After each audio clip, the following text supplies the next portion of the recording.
Malalakas na alon naman at ulan ang naranasan sa Ilocos Norte. Problemado ang mga mangingisda na bawal pumalaot. Mula sa Pagudpud, nakatutuklay si JP Soriano. JP?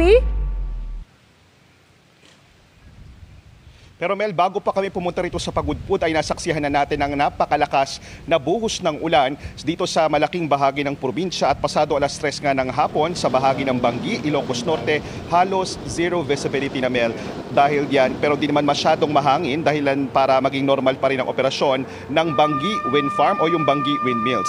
Dito naman po sa Pagudpud, sariwa pa rin sa mga taga rito ang epekto ng bagyong Marasin noong 2024 kaya muli nilang pinatunog ang kanilang alarm warning system para ipaalala lang nasa signal number 2 pa rin po ang kanilang bayan at pinag-iingat, bawal pong pumalaot at gumawa ng anumang water activities dahil mataas ang alon sa West Philippine Sea. Ganyan nga po ang sitwasyon sa malaking bahagi ng probinsya buong araw.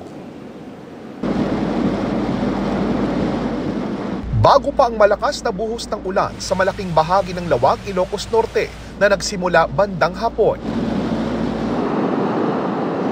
malakas na ang hampas ng mga naglalakihang alon sa baybayin ng Barangay Kauwakan.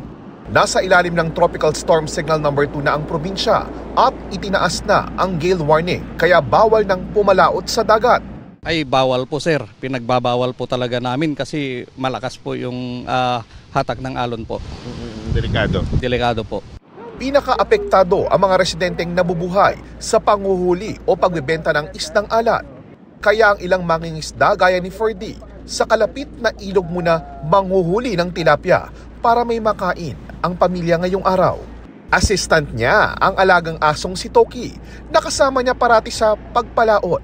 Minsan pang-ulam lang mahuli namin, pag makabenta kami naman higit 100 lang. Ang ilan, para-paraan. At namingwit na lang ng isdang pugaw na lumalapit sa pampang para di na pumalaot. Wala mang storm surge, nag-iingat pa rin ang marami, lalo't ilang istruktura ang sinira noong 2016 ng storm surge ng Bagyong Lawin. Sinuspindi na rin ng Kapitolyo ang trabaho at klase sa pampubliko at pribadong sektor.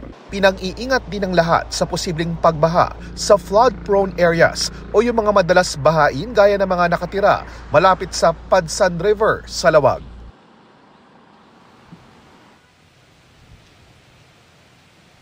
Mel, mga kapuso, naramdaman na po natin dito sa Pagudpud yung pagbuhos ng ulan at lumalakas na po ng ang kaunti ang hangin dito. Matatandaan po na noong 2024 last year ay nasira po ng storm surge ang malaking bahagi ng Pagudpud kaya po talagang doble ingat sila rito. At live mula dito sa Pagudpud, Ilocos Norte, balik muna sa iyo, Mel. Maraming salamat sa iyo, JP Soriano.